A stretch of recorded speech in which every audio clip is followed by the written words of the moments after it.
ideológiai, mert nem engedjük be a LMBTQ propagandát, és nem engedjük be az illegális migrásokat. Közben volt 4 évig Trump elnök. Hát bocsánat, rosszul emlékszem, valamit elfelejtett.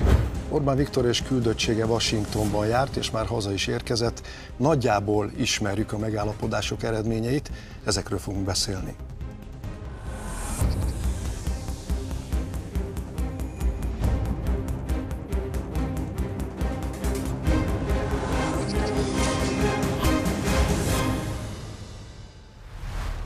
Jó estét kívánok! A téma tehát adott. Láthatnak majd egy feliratot a kérdésre, de én megpróbálom azért elmondani, hogy Magyarország szempontjából melyik megállapodás jelenti a legnagyobb sikert a Trump-Orbán találkozót követően, és lesz majd 4 tételünk: pénzügyi, hadügyi, szankciómentesség és atomenergiai megállapodás, de mindezek előtt természetesen jön a tippelős kérdés, mégpedig arról, hogy mennyit keres az amerikai elnök. Forintban kérjük a választ, havonta, és bruttóban. Hát, hogy meghatározott legyen, és akkor először Hon Gábor és Juhász Bence mondjanak egy számot. Tehát havonta, bruttóban, forintban mennyit keres az amerikai elnök?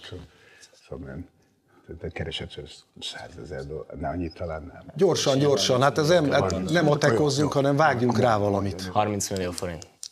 Havonta? Nem, kevesebbet, ilyen 10 millió forint körüli összeget. 11.033.333 forintot keres mai árfolyamon. Tehát ez azt jelenti, hogy Szikra Levente és Kovács András nem sokkal keres többet, mint a magyar miniszterelnök. Tehát mégis a feladat is nagyjából. Jó, ebben most nem menjünk bele, de 7 millió körül. Nettóban nagyjából egyébként, ez nettóban nagyjából 8 millió forintot jelent. Hát akkor körülbelül ugyanannyit, hát ezt értem. Kezdjük a listaállítást, tehát még egyszer az a kérdés, hogy Magyarország szempontjából melyik megállapodás jelenti a legnagyobb sikert a Trump-Orbán találkozón, és akkor szeretném, hogyha legkevésbé fontossal elkezdenénk, tehát a lista 4. helyezettjével. Akkor hátulról menve, mi a hadügyi megállapodást írtuk a végére, aminek az én részemről az az indoka, hogy ez tulajdonképpen eddig is így volt, tehát azért ugye a magyarok és az amerikaiak eddig is egy katonai szövetség részei voltak, ez a NATO, és az elmúlt időszakban is azért voltak hasonló üzletek. Ugye Magyarországon 2016-ban indult el egy nagy, jelentős haderőfejlesztési program, amelynek egyébként most már elég sok eredménye van. Ennek egy része a gyártókapacitások kiépítése, másik része az, hogy ugye eszközöket szerez be a Magyar Honvédség, és hát ugye ami 2022-ben az orosz-ukrán háború kitörése után indult el sok európai országban, az nálunk 6 évvel korábban, tehát ennyiben is ugye előrébb tudunk tartani. A hadügyi megállapodás hanyadik ezen az oldalon a listán? Mi ezt a második helyre tettük igazából. Szerintünk azért ez egy jelentős és fontos dolog, és bár nyilván NATO tagok vagyunk ugye lassan több mint 20 éve, azért szerintünk fontos az, hogy megerősítsük ezt a szövetségi rendszert, mert az utóbbi időben szerintünk bajosan közel kerültünk Oroszországhoz, és történtek olyan esetek, visszaélések Oroszország részéről, mondjuk ugye a betörés a külügynek a rendszereibe, amik hát nem jó irányt vetítettek, és főleg az, hogy ennek nem történt magyar részről igazából semmilyen következménye, ez bajos. Mindazonáltal fontosnak tartjuk a hadügyi kiadások és szövetségek erősítését a nyugattal, viszont ugye minden tényezőnél gyakorlatilag feltehetjük azt a kérdést, és szerintem jogosan, hogy mégis miből lesz erre kerete a magyar költségvetésnek és Magyarországnak. Szerintem jogos az a kérdés, hogy amikor a Tisza ígér valamilyen adókedvezményt, akkor is feltesszük azt a kérdést, hogy mégis miből lesz erre forrás. Viszont ezeknél a vállalásoknál is szerintem érdemes mögé nézni, hogy ez a hatalmas összeg összesen ugye 466 milliárd forint, mégis miből fogja ezt kigazdálkodni a magyar költségvetés?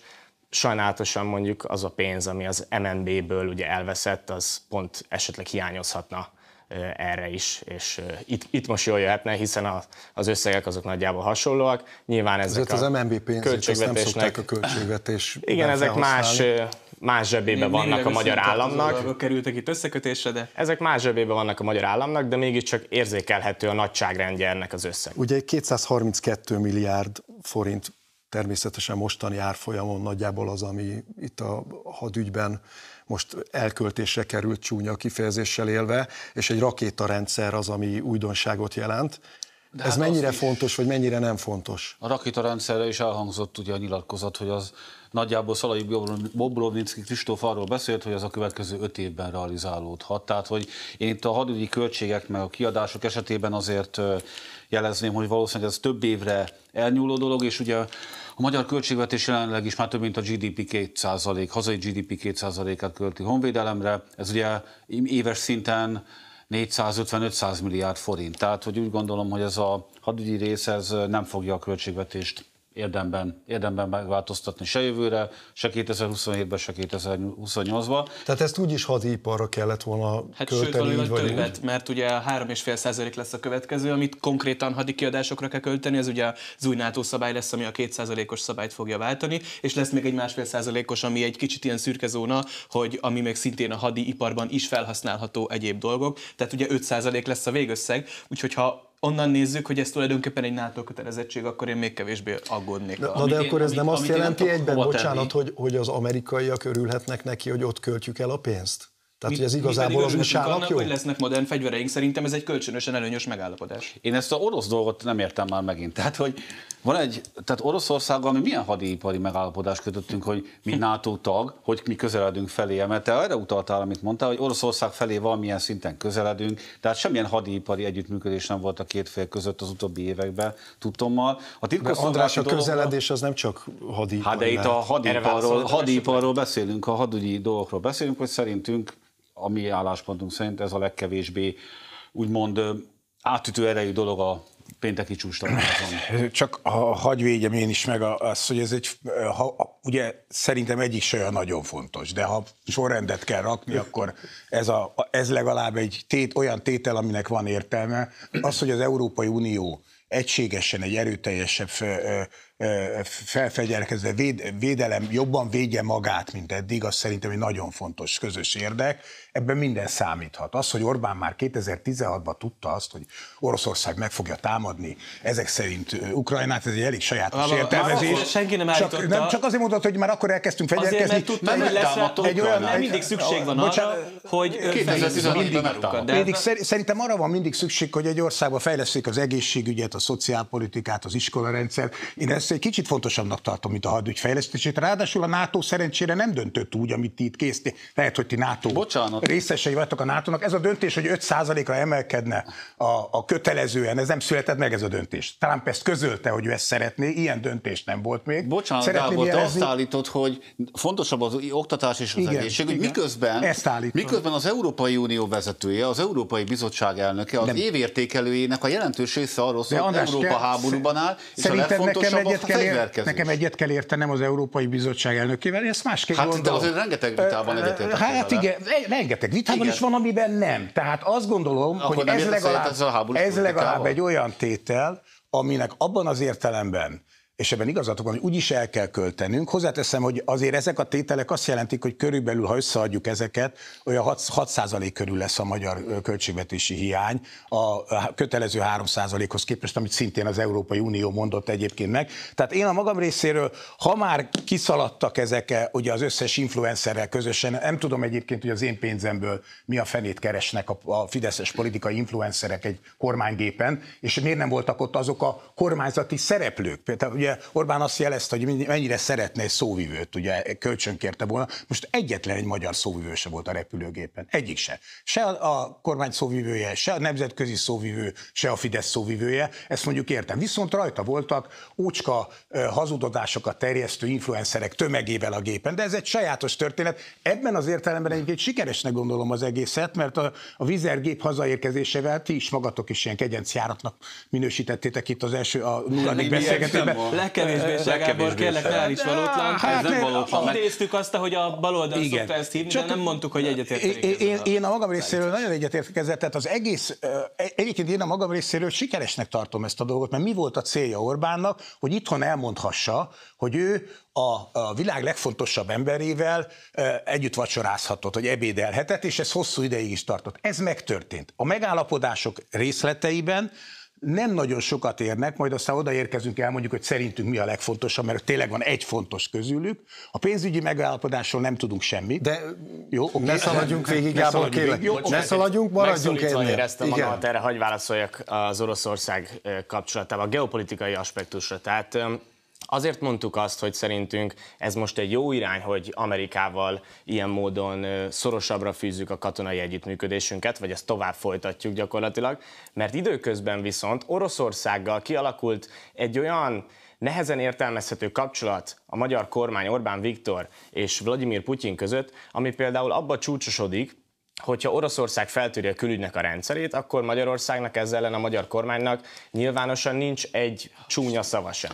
Amikor Oroszország magyar lakta települést, Munkácsot bombáz például Kárpátalján, a magyar külügynek, Magyarországnak nemzetközileg nincs erre egy csúnya szava sem. Hogy ne lenne? Tehát, hogy ezekből magyar emberek szerintem jogosan vonhatnak le olyan következtetéseket, hogy bizony mi aggódunk a kapcsolat között, ami kialakult a magyarországi vezetés és az oroszországi vezetés között, és felmerülhet esetleg sokakban valamilyen olyan gondolat, hogy itt a háttérben esetleg lehet valamilyen olyan információ, valamilyen zsarolási potenciál, amiről a magyar emberek nem tudhatnak. Gyurcsány Ferenc 2018-as választási kampányban ígért, a költségek kapcsán pedig az, ugye, hogyha hosszú távra valósulnak meg, ugye, ha hosszú távon valósulnának meg ezek a vállalások, amiket most Orbán Viktor megtett, hogy 466 milliárd forintnyi pénzt fog elkölteni majd az Egyesült Államokba, akkor ez bizony megint csak valami olyasmit jelez, hogy a mostani ciklusból a következő ciklusra pakolja át gyakorlatilag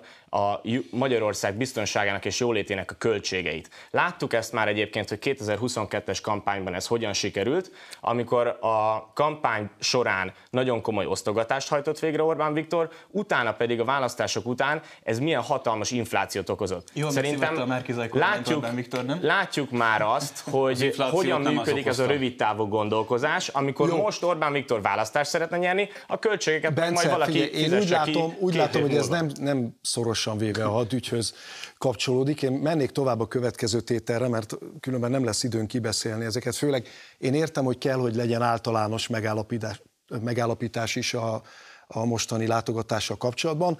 Ezeket el lehet szépen helyezni, de most menjenek. Nekünk akkor a harmadik helyezett az atomenergiai megállapodás, és akkor ennek keretében azért röviden muszáj, hogy az orosz témára el is reagálják, már csak azért is, mert ez egészen szorosan kapcsolódik az oroszokhoz. Ugye itt arról van szó, hogy eddig ugye elsősorban Oroszországtól vásárolt Magyarország nukleáris fűtőelemeket, és a jövőben ezt egy amerikai cégtől is meg fogja tenni. Tehát diverzifikáljuk, hogy a mai időszakban divatos szót használjunk, diverzifikálja Magyarország a nukleáris politikáját.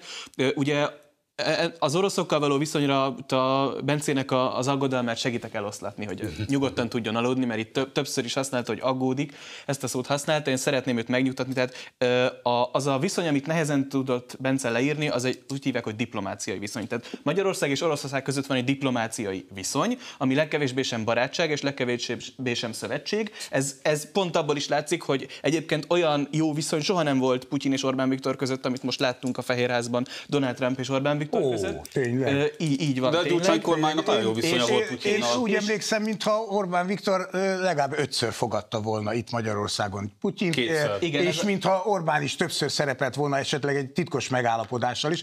Ráadásul csak visszatérve erre a hadügyre, ha én egy országtól kapom, csak egy pillanat, ha egy országtól kapom az energiahordozókat, akkor, és az energiahordozók a hadügy egyik legfontosabb kérdése, akkor én teljesen ki vagyok szolgáltatva. Most mondta szépen magadnak ellent, hiszen az atomenergia, amit mi egyébként a legfontosabbnak gondoltunk, pontosan azért, mert le kell válni az orosz függőségről, és azért én értem a diplomáciát, de azért annak csak valami oka lehet, hogy Szijjártó Péter az egyetlen olyan Európai Uniós miniszter, aki nemhogy egyszer volt Moszkvában, hanem sokszor többször volt Moszkvában, mint Brüsszelben. Hát meg ha szól a barátjának, Szergej Lavrovnak, akkor az nyilatkozik egy magyar podcastnek. Ne vicceljünk már. Hát ez azért nem olyan átlagos azért ne haragudj már, az, hogy nincs egy speciális kapcsolat a Magyarország és Oroszország között, hogy Putyin és Orbán között nincs egy sajátos viszony, ami ha tetszik barátinak is mondható, az egyszerűen nem igaz, nem felel meg a valóságnak. Hát én ezt barátinak a Gyurcsány kormány, aki Gyurcsány Ferenc a saját házában fogadta Putyin, ahhoz képest ez a viszony szerintem a kanyarba sincs. Igen, Orbán Viktor csak meccsekre járt, kétségtelen judó meccsre járt. Szerintem Putyinnal, az szerinted más. Igen, mert Magyarország rendezte meg a világbajnokságot, és teljesen természetes. Bocsánat, de az alapvető különbség az, hogy 2010 előtt Vladimir Putyin nem támadta még meg Ukrajnát. Csak Grúziát. Csak Grúziát. Nem, szerintem van itt egy... Csak Grúziát, és folyamatosan zsarolták. Folyamatosan zsarolták Ukrajnát. Már lefolytattuk akár itt is. Én akkor se értettem egyet nagyon azzal, hogy Gyurcsány otthon fogadja azt a Putyint, aki nem ez a Putyin volt. Tehát azért ne haragudjunk már egy kicsit, de azért az a Putyin, aki egyébként az Európai Unióban belül mindenhol elfogadott politikai szereplő volt, Merkeltől kezdve mindenkiig. Ma Putyint, én magam is egyébként egy háborús bűnösnek gondolom. Ha erkölcsi dolgokat kérünk számon a politikán, akkor már akkor is erkölcsileg is komoly aggályok voltak, mert mai napig nem tudjuk azt, hogy például Putyin legnagyobb rivális, aki megakadályozhatta volna őt. Tehát akkor szerinted ugyanaz a Gyurcsány, mint az Orbán? Mert most ezt mondanál. Nem, csak hogy akkor, hogyha erkölcsi alapon nézzük, ugye mégiscsak a Putyin úgy került a hatalomra, hogy az egyik legnagyobb riválisával mégiscsak lezuhant egy helikopter akkor is. Tehát, hogy érdekes módon ez 2022-ig nem zavarta nagyon az európai. Engem nagyon zavart, félre. Az atomenergiára térjünk vissza kicsit. Engem például zavar. Másokat nagyon zavar. Hadd tegyek én is hozzá valamit, tehát én szerintem itt van egy nagyon erős csúsztatás, amit a Gábor érvelésében végighallgathattunk, és szerintem ez egy veszélyes dolog, mert itt azért átkapcsolhat... Veszélyes dolgot is mondtam. Igen, mert ugyanis ugye vannak bizonyos... Átkapcsolnak a nézők, ezért az a probléma, mert azt mondtad, hogy átkapcsol. Szeretném végigmondani a gondolatot. Igen. Tehát vannak bizonyos tények, amelyek valóban igazak, például az, hogy voltak találkozók több is Orbán Viktor és Vladimir Putyin között, ahogy egyébként a nemzetközi politikában elég megszokott dolog, hogy különböző országok vezetői találkoznak egymással. Például háborús bűnösök találkoznak, nem háborús még mindig nem fejeztem be a gondolatmenetet, tehát az, hogy ezt te barátságnak nevezed, ez innentől fogva viszont egy hazugság, mert ez semmi nem támasztja alá, és ez az a veszélyes dolog, mert ez azonnal aláássa egyébként azt a valós helyzetet, amiről tudnánk beszélni. Munkácsot lebombázzák az oroszok, és nekünk nincs egy szabad. Azért magyar emberek élnek azon a településen. A lebombázás kicsit erős. Magyar emberek a Dresda lebombázása. Bombákat dobtak le a Kedves uraim, nagyon-nagyon élvezem, de kis atomenergia, jó? Jó. Beszéljünk az atomról. De a diverzifikációnál tartottunk, és szerintem ez egy nagyon fontos kérdés, mert nem csak ebben a megállapodás részben, hanem másban is előkerül ez a kifejezés, úgy, minthogyha ezt most találták volna fel. Tehát, hogy hirtelen nagyon fontos lett a diverzifikáció. Én az atomenergiánál is azt érzem, hogy 10 évig hallgattuk azt, hogy itt nem nagyon lehet mást beengedni ebbe a bizniszbe, és most hirtelen Paks 2-ben fűtőelemekkel jelenhetnek ez nem igaz, a Paks 2 építésében már a korábbi években is bekerültek német és francia cégek is. Tehát Magyarország mint villanyszerelők, csak hogy pontosítsuk. Tehát a Siemens nem enne, csak hogy te is pontosítsál. Nem mondom azt, hogy hazudsz, csak pontosítsál. Tehát a Siemens úgy került volna be, de egyébként nem került a végén bele, hogy ő szállítaná az elektronikai berendezéseket, nem atomenergiát. Én mindig elmondtam, itt is egyébként máshol is, hogy a legnagyobb kitettsége Magyarországnak az orosz birodalommal szemben, az orosz agresszorral szemben, a háborús bűnössel szemben, az éppen az atomenergia. A Paks 1 és a Paks 2, ami nem tud működni az oroszok nélkül. Hozzáteszem, hogy ezzel a megállapodással sincs ez megoldva, félreértés ne essék, de legalább egy pici rés nyílik, ezt meg kellett volna ezelőtt 13 évvel tenni, de nem amikor megkötötték... Itt van a lényeg. Milyen lényeg van? Itt van a lényeg, az korábbi Obama kormányzat mindenféle hasonló együttműködéstől elzárkózott a magyar fél felé. Pont. Így van. És 2014-ben bizony Obamának hívták az Egyesült Államok. Figyelj, az a helyzet, hogy Amerika még mindig Trump ellenére is egy kapitalista ország, ahol piacgazdaság van. Ha a magyar kormány megkereste volna azt az amerikai céget, és árajátot kér, mint ahogy nem kért. Tudomásom szerint az egész Paks 2 úgy született meg, hogy Orbán Viktor kiment Moszkvába a barátjához, és megállapodtak, titkos megállapodás, azóta se láttuk, pedig közünk van hozzá, hogy mi a fene van abban a megállapodásban. Ennek a megállapodásnak a keretében elegettem. Mi az, hogy nincs közünk? Nincs közünk. Szerintem olyan... Látod, milyen különböző állampolgárok vagyunk. Hát szerintem meg van Szerintem nincs közünk, mert valószínűleg olyan információk is vannak, hogy például, és most hadd mondjam el konkrétan, hogy minden részletét tudnánk ennek az egész dolognak, akkor Magyarország ki lenne téve annak, hogy mondjuk idegen ellenséges országok, mondjuk diverzáns akciók. De nem minden részletét nem tudjuk. Mint hogy például Ukrajna folyamatosan támadja az hasonló infrastruktúrákat, Oroszországban egyelőre. Tulajdonképpen az ukránok az agresszorok, ha jól értem a szavaidat. Tehát nem ők azok, akik honvédő háborút folytatnak, hanem hogy az agresszorok. De van egy több még egyszer mondom. karrier mögötted, Gábor, legalább annyira tiszteld meg magadat és a nézőket, hogy ilyen hazugságokat nem mondtuk sohasem, hogy az ukránok lennének az agresszorok, előbb támadtam Putyint. Soha nem vitattuk sem a jobb oldal egyik szereplője. Igen, Levente, de fel lehetett volna hozni példának azt is, hogy az oroszok támadják az ukrán energetikai létesítményeket, de nem ez történt, hanem ennek az ellenkezője. Egy háború van, amelyben a Magyarország folyamatosan a háború befejezése mellett érvel, és egyébként ez a válasz arra is, hogy Kárpátaljára és a hasonló esetekre mit reagál a magyar kormány. Ha a magyar kormány álláspontja érvényesült volna, akkor ez a háború már régóta nem zajlana. De a magyar kormány álláspontja hogy a fenébe érvényesült volna, amikor Putyin nem hajlandó befejezni ezt? Ő kezdte, és nem befejezni. Tehát szerinted... De ki? Ő az agresszor, másik meg védekezik. Baromira örül annak, hogy ott áll egy nép, akinek elvették az országa 1/5, ahol elment 10 millió ember, az országnak szintén 1/5 lakossága, és meghalt több száz ember. Szerinted más se szeretnének, hogy így legyen? Hát ezt a hazugságot már ne haragudjál, legalább mondd vissza. 2022 áprilisában megállapodhattak volna, most szivárogtak ki az újabb dokumentumok. Nem akartak megállapodni. A nyugati fél azzal hitegették hazugság, nagyon jó, mondjátok csak. Visszaszerzitek a területeket, nem mindent segítünk. András, tudomásom szerint Budapesten lett volna egy fantasztikus béketárgyalás, jelzem, az ukránok nélkül, ami egy elég érdekes béketárgyalás, hogy összejönnek itt ketten, Trump és én nekem nagyon tetszik, és én értem, hogy ez a fő konfliktus, hogy most de az atomerőmű egy kicsit erről szól. Igen, jó, de még nem beszéltünk egy tételről, ezekről a mini atomerőművekről, amelyek még félig meddig fejlesztés alatt állnak,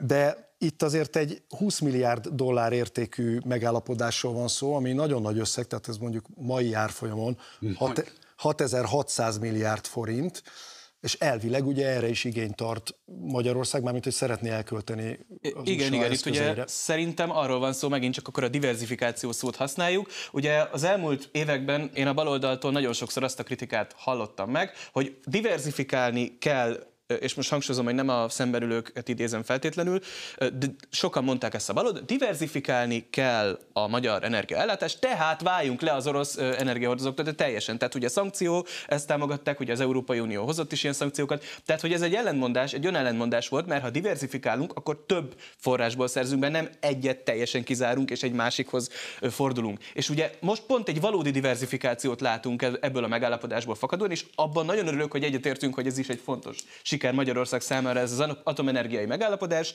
hiszen ez most azt jelenti, hogy az oroszoktól és az amerikaiaktól egyaránt szerzünk be mind technológiát, ugye ez a moduláris erőmű, mint pedig fűtőelemet, az pedig a paksi meglévő atomerőműbe. Tehát akkor találjuk meg a közös pontot, ha már itt ilyen kiabálás volt, örüljünk, hogy egyetértünk, ez egy nagy siker. Egy mondat, annak is örüljünk, hogy a kormány teljesítette Bajnai Gordon kérését, amit 2014-ben a választási kampányban fogalmazott meg, hogy az amerikaiak is legyenek benne ebben. Innen hagy folytassam, bocsánat Gábor, egy gondolatot hagy fűzzek hozzá. Tehát, hogyha diversifikációról beszélünk, és tényleg az az igazság, hogy Orbán Viktor ellenzéke, volt az bárki is igazából, legalább egy évtizede hangsúlyozza azt, igen, hogy valóban több forrásból kellene Magyarország energiaigényét megoldani. Ezáltal diverzifikálni kéne. Miért van az, hogy most hirtelen ez elérhetővé válik? Ezt Orbán Viktor is hajlandó megvalósítani. Miért van az, hogy eddig 10 éven keresztül erre nem volt hajlandó? Miért van ez? Hanem azért van az, amerikai demokrata vezetés nem akart megállapodni a magyar kormányban. Ideológiai jogból. Mert nem engedjük be a LMBTQ propagandát, és nem engedjük be az illegális migránsokat. Közben volt 4 évig Trump elnök. Hát bocsánat, rosszul emléksz. Valamit elfelejtettünk. Nagyon jó, hogy beosztott. Nagyon jó. Azért nem tudtam Akkor ezek szerint ugye a gazdemokraták, még egyszer mondom, Amerikában kapitalizmus van. Ha én szeretnék venni nem sokáig annyi, aki polgármester választást elnézett. Trump maradna, akkor nem lenne sokáig, de szerencsére az amerikai nép nem ilyen, láthatóan nem ilyen. Trumpnak a legkisebb problémája Orbán Viktor, ennél kicsit több problémája van Amerikában éppen most. Tehát azt kell mondanom neked, hogy ha akarta volna, akkor természetesen egy verseny kiírásával, ezt hívják közbeszerzésnek a világban, mondjuk az atomerőmű építését meghirdette volna, jelentkeztek volna a franciák, jelentkeztek volna amerikaiak, mások is tudnak atomerőművet építeni, és lett volna egy verseny, és ha ebben a versenyben tényleg az oroszok lettek volna a legmegfelelőbbek, akkor még mindig el lehetett volna dönteni, hogy mondjuk a fűtőanyag beszerzésnél nem hagyom azt, hogy csak egy ország legyen. De nem ez történt, hanem Orbán kirohant a barátjához, akinek láthatóan nagyon ki van szolgáltatva, és megállapodott vele egy titkos tárgyalásban, ami szerint Andrásnak nekünk semmi közünk. Tehát nekem állampolgárként semmi közöm ahhoz, hogy sok 10 milliárd, sok 1000 milliárd forintot mire költ el a magyar kormány a felelőtlenül csak az oroszoknak kiszolgáltatva, mert félreértés ne essék, ez a megállapodás arról nem szól, hogy az oroszok beengedik-e ezt ide. Tehát ennek van egy olyan eleme az atomenergia megállapodásnál, amiről nincs szó, ez az oroszok nélkül nem megy. Ez tudnék egy orosz atomerőmű, a régi is, meg az új is. Ebben nem lehet csak úgy beletenni valamit, annélkül, hogy az oroszok nem mondanák azt, hogy ezzel igen. meg is válaszoltad azt a kérdést, hogy miért nem igazán tudott felmerülni más fő. Felmerülhetett volna. Csodálatos. Köszönöm szépen, most szünet fog jönni, és mindenki próbálja megtartani a vérnyomását ezen a szinten, hogy ugyanígy folytatódjon majd a vita. Folytatjuk, jó lesz a hangulat most is. Tehát a kérdésünk továbbra is az, hogy Magyarország mivel járt a legjobban a megállapodások közül, leegyszerűsítve, és akkor jön a harmadik tétel, ami micsoda? A mi esetünkben a pénzügyi megállapodás került a második helyre. Tehát második helyre, így van, sorrendben most harmadszor beszélünk róla, így van. Azt gondolom, hogy Magyarország számára ez is egy fontos dolog. Az elmúlt években nagyon sok támadás érte a forintot, láttuk az árfolyam ingadozásokat, és láttuk azt, hogy ugye miközben Magyarországtól visszatartják az uniós forrásokat is. Ezt most nyilván gondolom nem fogjuk hivatalosan megnyitni, már ez is egy külön műsor témája lehetne, hogy ez milyen okokból történik meg. Ezt már sokszor megbeszéltük, de a mi álláspontunk röviden annyi, hogy politikai okokból tartják vissza ezeket a forrásokat. Ezzel gondolom meg is nyitottuk ezt a vitát. Igen. Köszönöm szépen. Igen, nagyon szívesen segítek hozzájárulni a műsorhoz. Tehát a lényeg az, hogy ezeknek a forrásoknak a politikai okokból történő visszatartása Magyarország számára károkat okoz, és ezeket a károkat más forrásokból lehet ellensúlyozni, úgyhogy én azt gondolom, hogy ez Magyarország számára egy nagy siker. A másik oldal szerint a pénzügyi megállapodás hanyadik a listán? Nekünk az utolsó, tehát a legkevésbé sikeres, nem tudunk róla egyrészt semmit, másrészt továbbra is szomorúan kell nektek jeleznem, hogy az Amerikai Egyesült Államok elnöke nem az amerikai egybank elnöke, és nem is egy kereskedelmi bank elnöke. Ha Orbán bármiféle garanciát akar kapni, kap hitelt, természetesen kaphat. Erről a megállapodásról nem tudjuk, hogy milyen feltételekkel, természetesen a kínaiak is hiteleznek, az indiaiak is hiteleznek, az arabok is hiteleznek szívesen. Az a kérdés, hogy mennyiért. Ugye az általad említett brüsszeli pénzek ingyen vannak. A hitel nulla kamattal, a támogatás... Hogyan már ingyen a brüsszeli pénzek? Befizetünk évente több 100 milliárd forintot az uniós költségvetésben, miközben elvárjátok azt, hogy engedjük be a migránsokat, engedjük a gender propagandának. Nettó előnyelvezői vagyunk az Európai Uniónak. Nem vagyunk nettó, finoman szólva nem vagyunk nettó befizetők. Sokkal több pénzt kapnánk onnan, mint az elmúlt években kíváncsi lennék. Tehát azt kell mondanom, hogy amiről Orbán itt beszél, az szerintem nincs. Tehát lehet, hogy az ő barátja, a másik barátja megígérte neki, hogy Viktor, ha bajba lesztek, mi segítünk, de ennél többet ő nem tud mondani. Tehát egy félreértés nehézség az Amerikai Egyesült Államok elnökének nincs arra módja, hogy azt mondja, hogy Viktor, mi, ha bajba lesztek, akkor adunk nektek 5000 milliárd dollárt. Mitől? Honnan? Milyen pénzből? Tehát félreértés nehézség, banki finanszírozást lehet szerezni nagyon súlyos árakért. Máig se tudjuk, tudom, András, ehhez sincs közünk, hogy 1 milliárd eurót a kínaiak milyen feltételekkel adtak Magyarországnak, nem ismerjük a feltételeit, pedig szerintem ellentétben veled abszolút közünk van hozzá, mert tudnék az én pénzemből kell visszafizetni. Egyébként, ahogy Paksot is az én pénzemből kell majd ide, de szerencsére már nem az enyém, hanem a gyermekeim, unokáim pénzéből kell visszafizetni. Tehát szerintem ez van közünk. Itt se tudunk semmit. Tehát erről a pénzügyi megállapodásról azt tudjuk, hogy Orbán hazajött, és ezt mondta, hogy az ő haverja ki fogja segíteni őt addig, amíg van. Ez egy nagyon érdekes dolog, hogy Orbán azt mondta, hogy amíg mi ketten vagyunk. Ugye az is lehet, hogy csak 5 hónapig. Igen, ez egy ma reggeli nyilatkozata a ma reggel azt tudta miniszterelnöknek. mondani, hogy a szankciók is addig vannak, amíg vagy én miniszterelnök vagyok, akkor lehet, hogy csak 5 hónapig. Szankciómentes. Az is elképzelhető, az is elképzelhető, hogy Orbán Viktor nem állapodott meg semmiben. Mert tudnék, ha két állam megállapodik, az úgy néz ki, hogy leírják, hogy 1 évig ti szankció. Ha más a miniszterelnök, akkor is szankciómentesek vagytok. Orbán ma reggeli kijelentése úgy hangzik, mintha kizárólag... Igen, de ezt a szankciókra mondta, arról is beszélni fogunk, Gábor. Jó, csak de még maradjunk a pénzügyinél. Én maradnék a pénznél, mert 2 dolog, sőt 3 dologról szeretnék beszélni. Az első adásból, amin én teljesen el vagyok képedve, ez az egész közbeszerzési mahináció. Szeretnénk lehozni ezt a közbeszerzést a való életbe. Van az ellenzéknek a hőse és a Szent Grál lovagja, Hatházi Ákos, aki azt ígérte, hogy a Zuglóban változás lesz, akkor a közbeszerzések teljesen Ó, te jó Isten, hogy jutunk Zuglói? Csak hogyha nem megy a közbeszerzés kicsibe, akkor hogy menne nagyba? Tehát, hogy itt azt ígérték Zuglóban, hogy teljesen átlátható lesz a közbeszerzés, majd pedig micsoda véletlen, hogy egyik közbeszerzésre a közétkeztetésre 1 pályázó érkezett, miközben megígérték, hogy több lenne. Tehát ne vicceljünk már, egy atomerőmű esetén közbeszerzés kiírni. Már megint az atomerőmű. Csak hogy egy zuglói közbeszerzési pályázatból vonsz le következtetéseket. Teljes mértékben, hogy állam az ellenzéknek van egy állítása, hogyha ők lennének, akkor a közbeszerzésekkel minden rendben lesz. Akkor térjünk vissza a témához.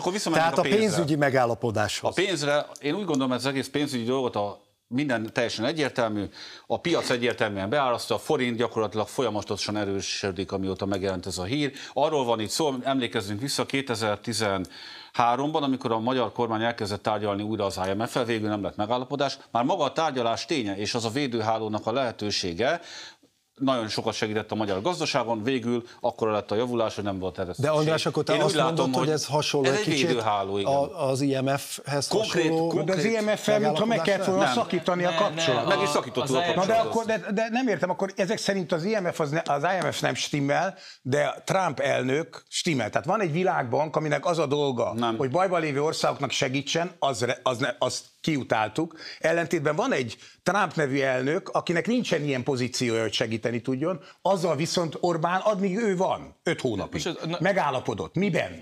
András, te tudod, hogy ehhez sincs közünk. De nem. Ha jól értem, a te szavad, de elmondta a miniszterelnök teljesen világosan, hogy egy olyan pénzügyi, a feltételek értelemszerűen. Nincs közünk arról, hogy 15%-os kamattal ígérte Trump, vagy 3-mal. Nincs közünk hozzá. Ez biztos, hogy nem rólunk van szó, nem mi fizetjük vissza. Biztos, hogy meg fogjuk tudni időben. Tényleg? Tehát ezek szerint a kínai hiteleket is megtudtuk.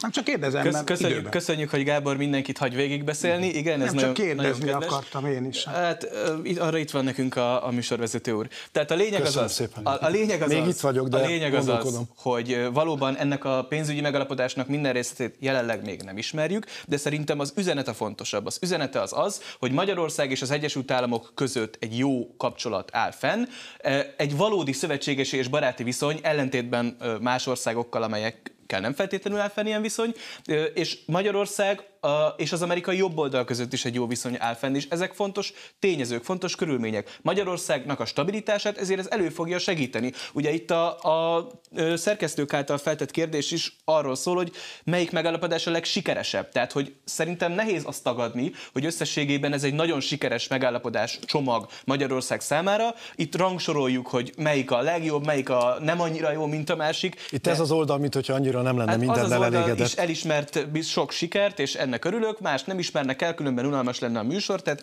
én ezt nem vitatom el tőlük, hogy vitatok egyes... Azért engem nem csak az motivál, amikor azt mondom például, hogy Orbán Putyin barátja, hogy izgalmas legyen a műsor, hanem így gondolom. Mint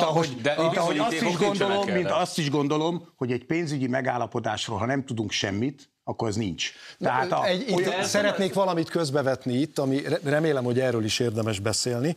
Egyrészt, hogy hogy megtámadhatják a forintot, és hogy ezzel ellen védekezni kell, azért általában nem túl jó gazdasági helyzetben lévő országok vezetői szoktak elmondani, és ők kényszerülnek ilyen szerződések, megállapodások megkötésére. Gondolok itt például mondjuk az IMF hitelre a világválságban, amit a Gyurcsány kormány kötött meg, és sokan egyébként ehhez is hasonlítják, és András is felhozta, hogy az IMF így, meg az IMF úgy, egyrészt, másrészt meg Orbán Viktor megjegyzése az volt, hogy ha az Európai Uniótól nem jönnek a pénzek, most akkor itt arra készülünk, hogy az Európai Uniótól nem jönnek a pénzek, ha Orbán Viktor marad a miniszterelnök, és ezért van erre szükség, és egyébként meg rossz helyzetben van a gazdaság? Mert ez a megállapodás akkor egy jó megállapodás, viszont akkor nagyon rossz helyzetben van. Azért nem értékeljük mi egyértelmű sikerként ezeket a tényezőket, ezt a 4 tényezőt, legalább ebből 2, mert ezeknek meg se kellett volna, hogy történjék. Tehát, hogy pénzügyi mentőcsomagot kérünk mi az Egyesült Államoktól, és nem mentőcsomag, hát álljon már meg a menet. Ennek kell örülni. Tehát ez azt jelenti, pénzügyi védőhálóról beszélt, hogyha Magyarországot Brüsszel megtámadja. Brüsszel megtámadja. Azt a betyárát. Kedves uraim, hadd mondjak végig egy gondolatot. Tehát, hogy mi azt gondoljuk, hogy se a szankciók alóli mentesség, se ez a pénzügyi mentőcsomagnak a távoli lehetősége, hogyha ez a fogalmazás megfelel önöknek, ezeknek meg se kellett volna, hogy valósuljanak, mert hogyha tegyük föl mondjuk a magyar forintnak az árfolyamát megnézzük, ugye most erre a hírre jól reagált a forint, és erősödött mondjuk az euróhoz képest. De nézzük meg, hogy 2-3 évvel ezelőtt ebben az időszakban hogyan muzsikált a magyar fizetőeszköz. Láthatjuk, hogy milyen hatalmas 400 forint fölötti, 420 forint körüli magasságokba járt a magyar fizetőeszköz. A költségvetési hiányunk hogy alakult, az inflációnk hogy alakult, a gazdasági stagnálás hogyan alakult az elmúlt években. Tehát azt tudjuk mi elmondani, hogy ezeknek a tényezőknek nem kellett volna, hogy bekövetkezzenek, abban az esetben, hogyha a magyar kormány egyébként visszafogott, tisztességes, monetáris és fiskális politikát folytat, illetve úgy viselkedik az Európai Uniós szövetségeseink felé, betartja azokat a szabályokat, amiket közösen fogadtunk el, és népszavazással erősített meg a magyar állampolgárság. Ha ezeket betartottuk volna, akkor nem lenne most ilyen helyzetben az ország, illetve azt is betartotta volna azt, hogy a szerződésekre, és nem gyakorlatilag egy birodalomként próbálja eltiporni a szuverenista kormányokat, köztük a magyar kormány. Ezekről se lenne szó. Valóban, hogyha beengedtük volna a migránsokat, és itt lenne több százezer migráns az országban, akkor valószínűleg Brüsszel nagyon kedves lenne. András, nem Brüsszel ha az utcán terrorista támadások lennének, akkor nagyon de nem Brüsszel döntött ezekről, hanem 26 ország, a tanács. András, te figyelj, te tényleg azt mondod, hogy az EU-s pénzek utalásának feltétele a terrortámadás? Nem a terrortámadás, csak a következőről beszéltem, hogyha benn vannak a migránsok. Az a helyzet, hogy ezekről a kérdésekről nem Brüsszel döntött, hanem 26 ország vezetői. 26 ország vezetői döntöttek, ez Európa Tanács. Ráadásul elég érdekes szemlélet az, amit most így hirtelen 2003-as népszavazáson hol volt odaírva, hogy illegális migránsok hogy tulajdonképpen a mi ellenségünk a szövetségesünk a Brüsszel. Arról van szó, hogy az Európai Uniós adópolgároknak a pénzét hogyan használja föl a magyar állam. Erről van szó, urak, hogy az Elios botrányban mennyi pénzt loptunk el, és mennyi pénzt kellett visszafizetni. Ezekről van szó. Hol van az bírósági döntés? Én meg tudom oldani, hogy ne 4-en, hanem 5-en beszéljünk egyszerre, mert akkor én is megszólalok. De most lezártnak tekintem, ez egy nagyon jó, úgy kibeszéltük a pénzügyi megállapodást, nem Gábor. Nem, nagyon sok mondatot mondtál, megyünk a következő tételre. De nem Gábor. Nem. Azért fontos, mert közgazdasági alaptétel. Igen, mi a szankciómentességet tettük a legsikeresebb helyre.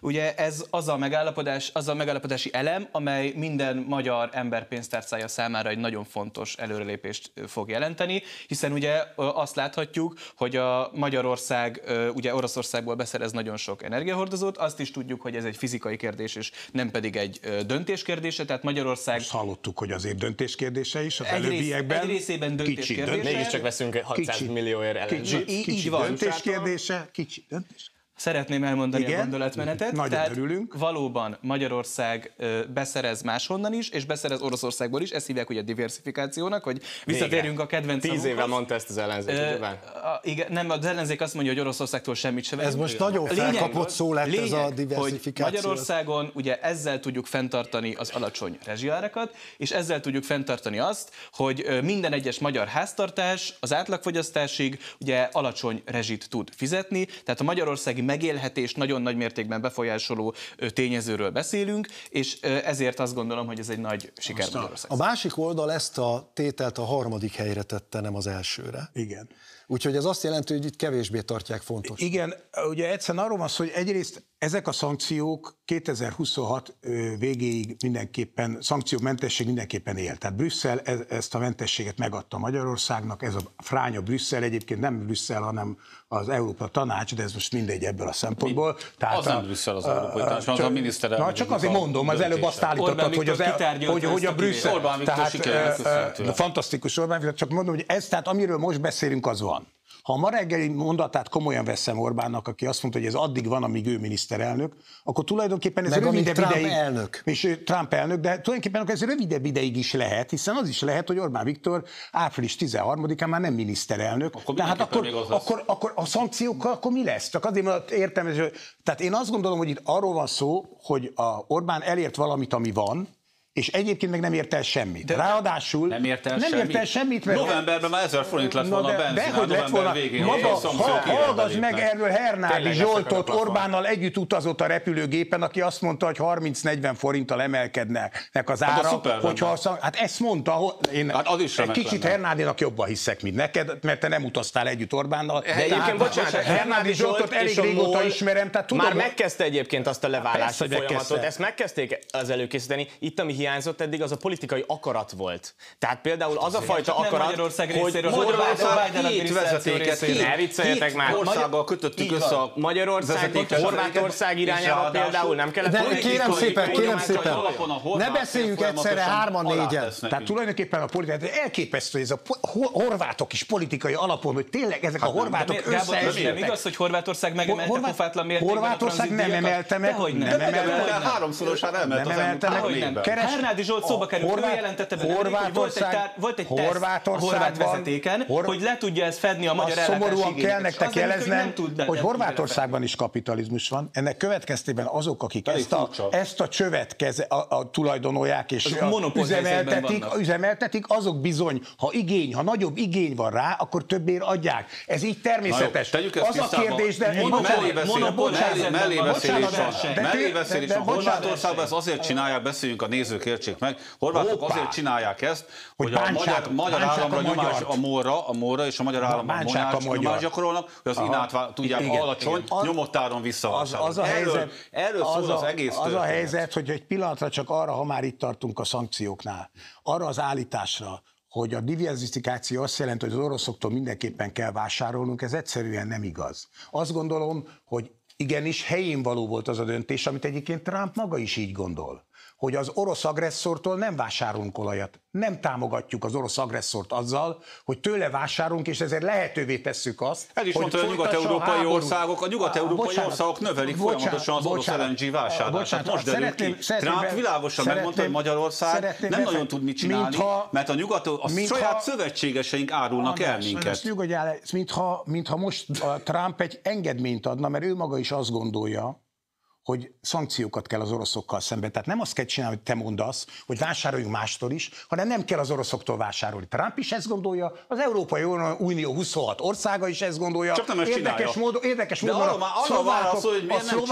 szlovákok megállapodtak a lengyelekkel, hogy a lengyelek ellátják őket, ha leszállnak az orosz vezetékekről. Ezeket meg lehet tenni. Maga megint csak a MOL vezérére kell hivatkoznom, ő maga is azt mondja, hogy meg tudják ezt oldani, természetesen ennek van költsége. Sajnálatos módon a háború ellenes lépéseknek vannak költségei. Annak is van költsége, ha az oroszokat támogatjuk tartósan, mert például fegyverkeznünk kell, aminek jóval nagyobb a költsége, mint az a 30-40 forint áremelkedés. Fegyverkeznünk mindenképp kellene. Ja, tényleg mindenképpen fegyverkeznünk kellene. Az önvédelemre mindenképpen fel kell készülnie egy országnak. Szerintem ez alapvető. Hát hogy nem lehet olyat állítani, hogy MSZP kormány alatt teljesen tönkretették a magyar hadsereget. Tudomásom szerint ebben... Ez rendben van. Igen, az rendben kell. Nagyon rendben van. Tudomásom szerint tartalékosa volt a magyar honvédség. 2010-ben. Jó Isten, de tényleg azt mondtad nekem, hogy ne járassam le magam. Hát te miket mondasz? Hát olyan hülyeséget beszélsz, hogy ezt nem tudok mi. Hogy 12, mit mondtad? 17 darab. 17 tartalékos volt 2010-ben. De tudomásom szerint professzionális hadseregkel. nem tartalékos hadsereg, milyen hülyeséget. Hogy te a legnagyobb értéknek azt látod a magyar hadsereg fejlesztésében, hogy Szalai Borzovicki, meg talán még Novák Katalin volt köztársaságának férje is tartalékos tiszt lett. Tehát ez egy nagyon komoly előrelépés. Ha van hadügyi fejlesztés, akkor ez... Hadd reagáljak egy másik aspektusra, ami szorosan kapcsolódik a témához, ígérem. Ugye itt Gábor idézte Orbán Viktortól azt a részt, hogy ameddig ő a miniszterelnök, addig lesz ez a dolog. Tehát ugye vannak a határozott és a határozatlan idejű megállapodások. Ugye az eredeti megállítás az volt sokszor a baloldalról az elmúlt napokban, a hétvégén, hogy ugye ez csak én nem vagyok baloldali, szeretném jelenteni neked, én liberális ember vagyok. Csak azért, hogy akkor nem rólam beszélsz. Jó, köszönöm szépen, csak hogy nehogy vitatkozzunk. Nem is állítottam, hogy rólam köszönöm szépen. Tehát a lényeg az, hogy a baloldal sok szereplője azt állította, hogy ez csak egy évre szól. A valóság ugye az, hogy ez egy határozatlan idejű megállapodás. A Fehérház is ezt mondta, nem érdekes, a Fehérház is ezt mondta, hogy egy évre szól. A határozatlan idejű megállapodás az ugye véget érhet valóban rövid úton és hosszú távon is, tehát ez a munkaszerződésekben is így van, hogy akinek határozatlan idejű munkaviszonya van, az lehet, hogy rövidebb ideig lesz foglalkoztatva, mint aki határozott. De szerintem a határozott idejű mégis értékesebb, megjegyzem, hogy a munkaszerződésekben is ugye a legtöbben azt keresik és azt szeretnék, hogy határozatlan idejű munkaszerződésük legyen. Az, amire szerintem itt a miniszterelnök utalt, és ezt nagyon fontos tisztázni, az rendkívül egyszerű. Arról szól a dolog, hogy kinek van kellő tudása, tapasztalata, felkészültsége ahhoz, hogy kitárgyaljon ilyen kezdvezményeket, ilyen megállapodásokat. De én ezt így látom. Hát te így látod, és de nem Magyar Péterben nem lenne meg az a képesség, nem lenne meg az a politikai tudás, hogy kitárgyaljon egy ilyet. Tehát nem arról van szó, hogy Donald Trump el akarja dönteni, hogy csak addig tart, amíg Orbán Viktor. Nem. Arról van szó, hogy ha más lenne a miniszterelnöke Magyarországnak, akkor ő neki nem lenne képessége arra, hogy Magyar Péter bejelentette, hogy mindent újra fog tárgyalni, hogyha megnyeri a választást. Tehát, hogy Magyar Péter nem lesz összecsökkentés, és nem azt mondta, hogy nem lesz, hanem hogy újra tárgyalni. Bocsáss meg, én szerintem két állam megállapodása az nem azonos egy határozott idejű munkaszerződéssel. Ez egy teljes tévedés. Két állam megállapodása az arról szól, hogy két állam függetlenül... Gábor, én nagyon fontosnak tartom azt leszögezni, még egyszer, hogy miközben Orbán Viktor arról beszélt, hogy határozatlan idejű a megállapodás, a Reutersnek most már második kérdése e-mailben is megerősítette egy fehérházi alkalmazott, hogy egy évről van szó, és nem határozatlan idejűről. De hogy kinek van igaza, a fehérházi alkalmazottnak vagy Orbán Viktornak, ezt itt nem fogjuk tudni eldönteni. A kérdésem viszont akkor megint az, hogy eddig azt hallottuk, hogy nem nagyon lehet máshonnan olajat beszerezni, meg gázt beszerezni, ki vagyunk szolgáltatva, és ehhez képest jön ez a megállapodás 200 milliárd forintért az LNG vásárlásáról. Mert teljes mértékben nem lehet kiváltani az orosz beszerzést, ez a nagyon fontos. Mert tehát eddig az volt, hogy egyáltalán nem lehetünk máshonnan. Erről volt szó folyamatosan, hogy az Adrián ennyike kis energia jön, és hát ehhez képest a Magyarország. Nem tudom, hogy mi a helyzet. Egy kis részét tudja Magyarország beszerezni a más forrásból az energiahordozóinak, ennek több oka van. Az egyik a horvát vezeték, ami kapitalizmus, igen, nagyon szép, de a kapitalizmusnak az egyik legnagyobb ellenfele a monopólhelyzet. És az a vezeték, az önnek az üzemeltetője monopólhelyzetben van. És ezért nem érvényes az az érv, amikor arról beszélünk, hogy kapitalizmus van, mert aki monopólhelyzetben van, az korlátlanul végtelenségig tudja emelni az árat, és bármikor tudja befolyásolni a vásárlónak a lehetőségét. Mint ahogy az oroszok is így vannak ezzel. Szijjártó Péter volt az, aki az előző román kormánnyal, amerikai, az akkori demokrata vezetéssel elkezdett tárgyalni. 4,5 milliárd köbméter földgázt akartunk beszerezni, és maga a Biden kormányzat követett el mindent, hogy Magyarország ne tudja ezt végrehajtani a román fél segítségével. Erről kell egy konkrét dokumentum. Ennyit a politikában. Itt van a lelki szemeim előtt, itt van, amikor a Biden kormány megakadályozza, hogy a románoktól a magyarok olajat vegyenek. Na de hát hogy történt? Ezek nem tények, ezek hazugságok, amiket mondtok. Közép-európai országok. Más közép-európai országok. A Biden kormányt érdekli az, hogy a romániai vezetéken mi jön Budapestre.